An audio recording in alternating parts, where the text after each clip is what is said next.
Mnangagwa leave Zimbabwe apo asiya VP Chiwenga on the Helm apo pachichiridza nhau dzematongerwo enyika mugango remutemo renyika yeZimbabwe. Kusangana kwatinoita pana pachannel yenyu yeMagaba News pana kuigirai news dzinenge dzichiitika munyika yedu yeZimbabwe, tichingokurudzirana kana uri mutsva hit the subscribe button and also turn the notification bell so that when you post any news, any update, you'll be the first one kusangana nenews dzatinenge taisa pana paYouTube channel yenyu yeMagaba News. Zuva ranhasi tauya tichikuzivisai kuti vaMnangagwa vobuda munyika yeZimbabwe masikati ezuva ranhasi apo pavangopedza kuita musangano vanga vachiita unova uri musangano westrategic seminar for politburo members. So vaMnangagwa vaenda kunyika yeEthiopia kuAddis Ababa uko kwavari kuatenda musangano weAfrica Union 39th ordinary session of the Assembly of the Head of State and Government. Vaenda nevavanofamba navo, asi kubuda kwavaita vasiya VP Chiwenga vari pachigaro chekumirira kuva acting president wemunyika yeZimbabwe. Asi mukubuda kwavaita vasiya munyika yeZimbabwe mune chimoto chavakatangidza kucabinet meeting yavo, chinova chiri chimoto chekuchinja zvakawandisa munyika yeZimbabwe. Zviri kuita kuti veruzhinji vati VP Chiwenga ivaine action pazvinhu zvamuri kuitiswa muZANUPF, asi VP Chiwenga ndivo vasirwa chigaro ichi vaMnangagwa vachibuda munyika yeZimbabwe.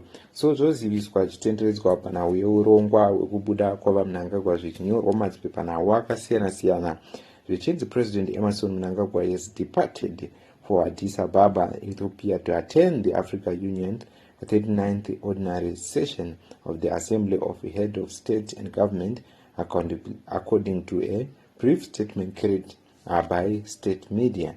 The summit, which is bringing together Africa leaders to discuss continental priorities, comes at a time when the Zimbabweans facing heightened political debate and economic pressure. The AU gathering is expected to focus on issues including regional integration, peace and security, economic cooperation, and institutional reform across the continent.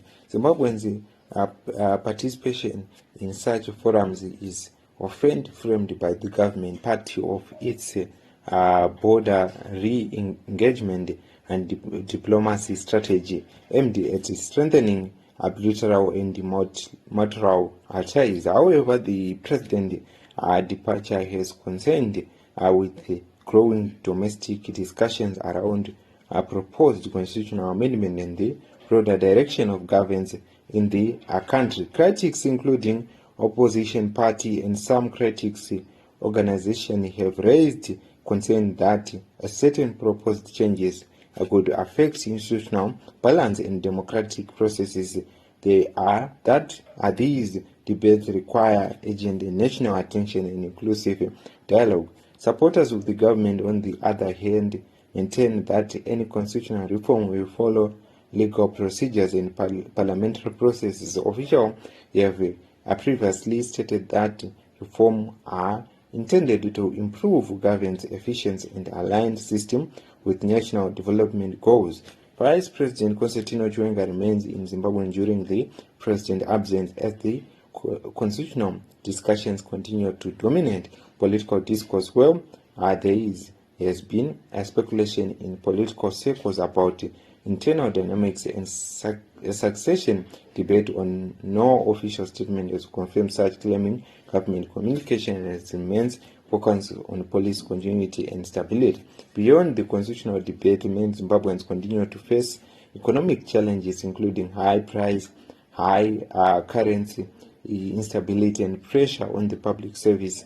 For some citizens, those bread and butter issues are more immediately than political development. Economists note that investors' confidence and economic recovery are closely linked to perception of political certain and institutional stability. So muri Zimbabwe ndozvinhu zvikubuda ndozvinhu zvekutaurika munyika yedu yeZimbabwe. Tiri kuona kuti vaMnangagwa vabuda vachienda kuAU, ende tiri kuziva kuti kuAU kwavaenda ndiko zvakare kwanyorwa tsamba navaJobs Kala vachitaura vachiti vaMnangagwa vari kuatyora bumbiro remutemo renyika, ende tiri kuona kuti chiitiko ichi chinogona kuraiswa ikoko sezvo tsamba yakaenda musi wa11 February 2026 apa vabuda munyika yeZimbabwe musi wa12 February 2026. So hazvina kumira mushe, chigaro chasirwa VP Chiwenga. Ndidzo news dzatakabata pano pachannel yenyu Magaba News.